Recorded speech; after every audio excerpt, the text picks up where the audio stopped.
Hello, everybody. This is Suneve, and I'm coming back to you with Chains and Eyeless Jack, ex-listener by Valentine's Day Green.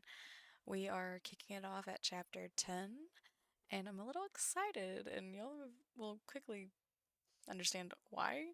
I may have read forward a little bit, but that's okay. Let's get into it. Hush, little baby, don't say a word. Mama's gonna buy you a mockingbird. I need to scream. And if that mockingbird won't sing, Mama's gonna buy you a diamond ring. I need to hear.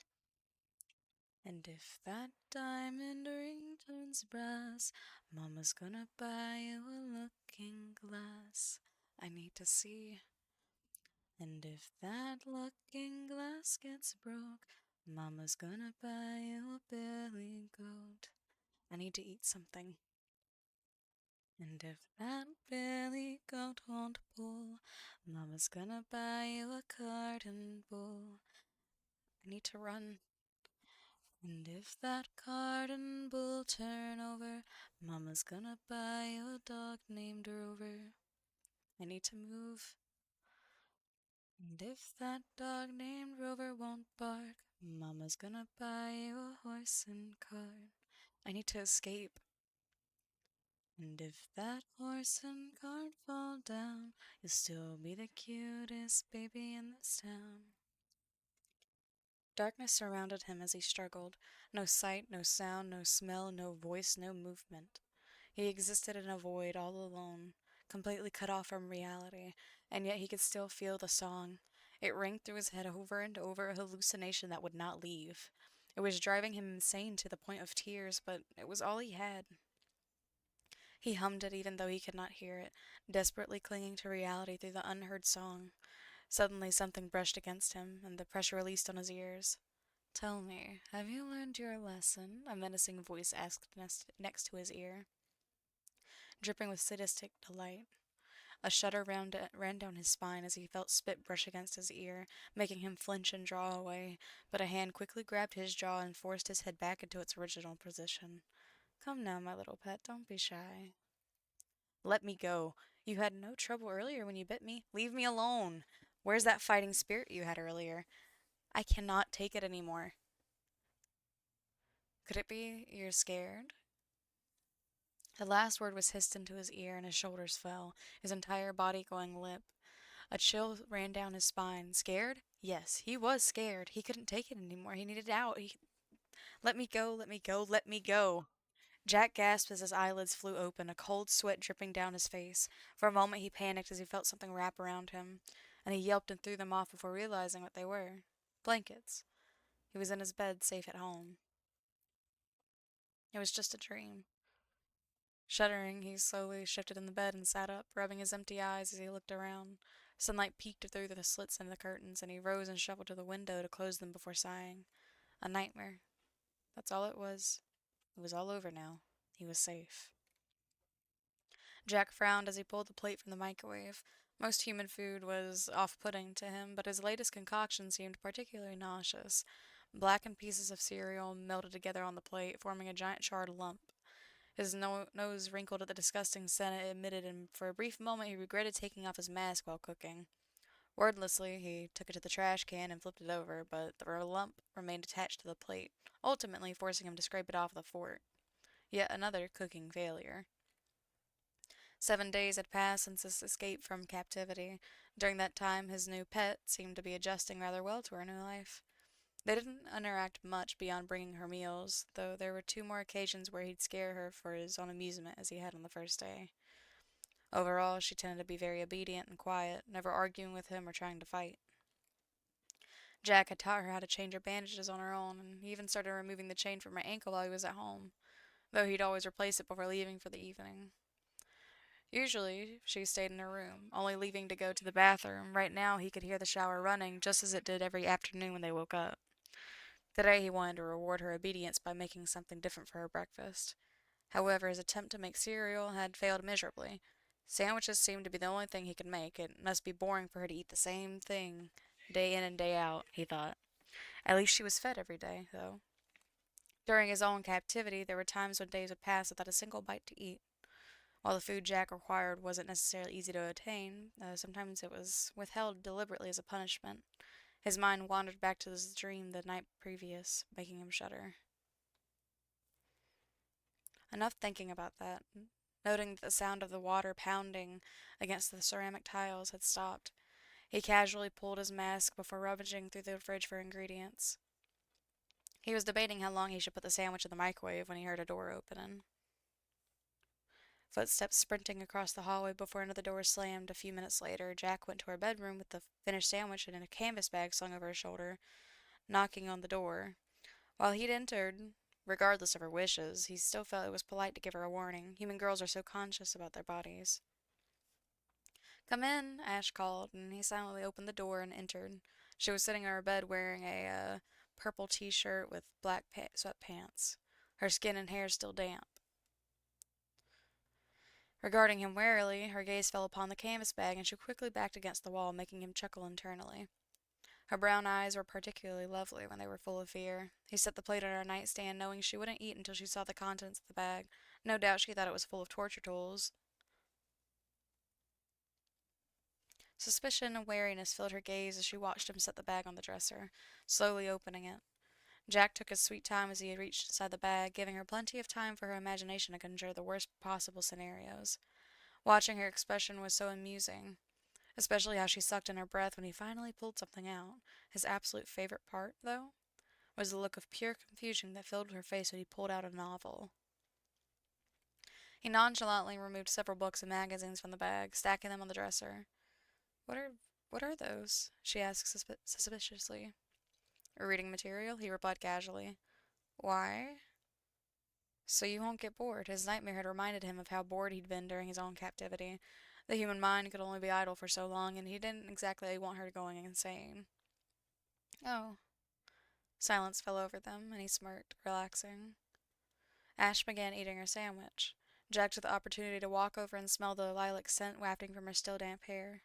She flinched as he began stroking it, nearly dropping her sandwich. What are you doing?" "It's normal to pet one's pet," he replied simply, sitting on the bed behind her. "Don't turn."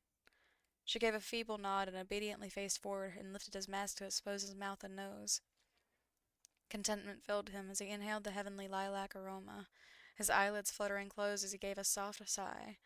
He could feel Ash tensing as he gently ran his fingers through her hair, clearly unsure of his true intentions, but he didn't really care. After a few minutes of this, he stopped and pulled his mask back down, rising from the bed and stretching. Wordlessly, he walked to the door, glancing back from the doorway to see her staring at him. Puzzlement filled her face as she stared, making him smile to himself as he left. That expression might actually be prettier than when she was afraid.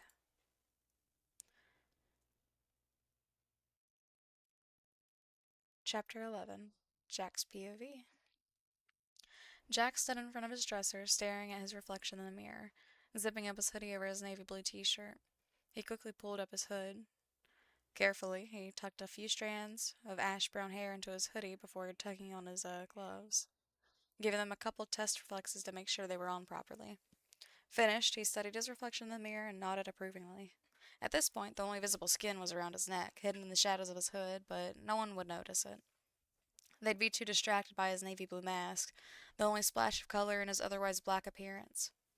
Satisfied with his intimidating appearance, Jack headed to the kitchen to grab the plate with a pre-prepared sandwich and headed to Ash's room. Reader's POV. After a few days of living under Jack's roof, I was disturbed to notice that I was starting to adjust to my new life as the pet of the eyeless organ-eating monster. I still wasn't entirely sure what being his pet meant, but so far it mostly included hiding in my room, waiting for meals, and him scaring me for his own amusement. After a certain point, he started removing the chain during the daytime, much to my relief. However, he'd always replace it before leaving at dusk. Sometimes he'd be gone for only 1 or 2 hours, and others he'd return just before dawn. During that time, I'd stay awake in my room, his little warning about his friends still fresh in my mind. We didn't really talk too much. I noticed that he was at his most talkative when trying to scare or intimidate me. After the third time, I'd realized that those little sessions were usually spawned by me asking a question, which just made me less apt to speak to him. Otherwise, though, his behavior was largely unpredictable. One day he'd be scaring me, the next he was petting me and giving me a bunch of books. Not that I was complaining about the kindness, but it was so unexpected that it scared me a bit. 2 days after receiving the books, I sat in my bedroom reading a thrilling mystery when the door opened. Usually he only knocked right after I took a shower, so I tried not to lounge around in my underwear too much. When he entered, I immediately noticed Jack's hood was up, something he only did when he was going out, and a glance at the window revealed the daylight to be fading. Guess it's time for the chain to come on, I thought nonchalantly. Wait, was I really getting used to that? I sat upright and extended my ankle so Jack could slide the shackle around it. As he moved to do so, he paused, tilting his head at my feet. While my left foot was bare, my right had a sock that covered about a quarter of my lower leg. He raised his head to look at me, a silent question hanging in the air. Metal chafes, I explained with a shrug. It rubs against my leg every night, see?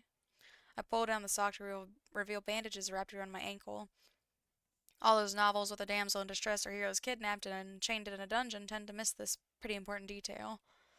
Jack leaned forward to examine it, raising his mask slightly as he did so. From this angle, I couldn't see what lay under it, but I could hear him sniffing. After a few moments, he fixed his mask and tugged the hem of the sock back into its original position, covering the injury.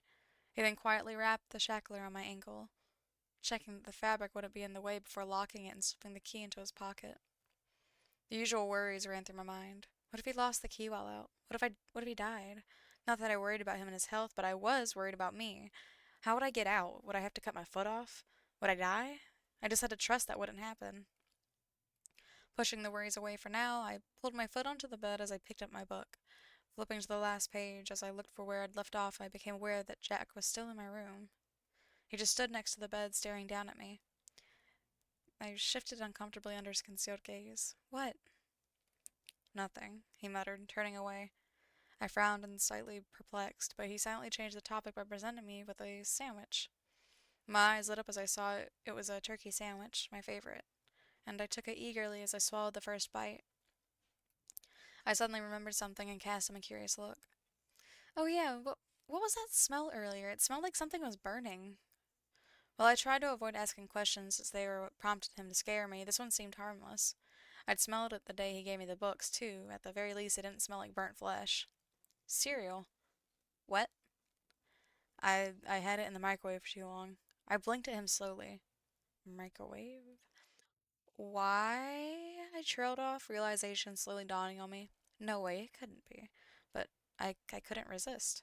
You do know how to make cereal, right? Jack didn't respond right away. Yes. Pausing, he then asked, Do you? Apparently it could be, and it was. Yeah, you just pour it into a bowl and maybe add some milk. Exactly, he gave a nod, acting as if he was just testing me. At that point, I couldn't help it anymore, and as soon as turned away, I started cracking up. Yeah, this guy terrified me, but really? He knew how to drive a car, and so far seemed to be an expert in human anatomy, but he didn't know how to make a simple bowl of cereal? I knew he didn't eat human food, but still, cereal's probably the most simplest things you can make. It's so simple. Cooking is kind of an overstatement. If I weren't so terrified of him, I'd burst out laughing right there, then and there. However, I still couldn't stop the snicker that escaped me. Jack glanced back at me, and I quickly stopped laughing and wiped the smile off my face, looking at him innocently. Watching me silently for a moment, he then turned and exited the room, closing the door. As soon as I heard the front door close in the distance, I burst out laughing. I'd almost forgot how good it felt to laugh. If only that amused mood could last forever.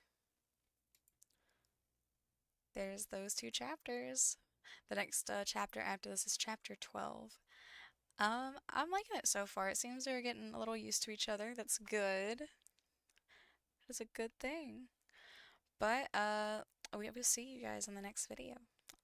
I hope you guys have a good one and have a lovely day. Bye bye.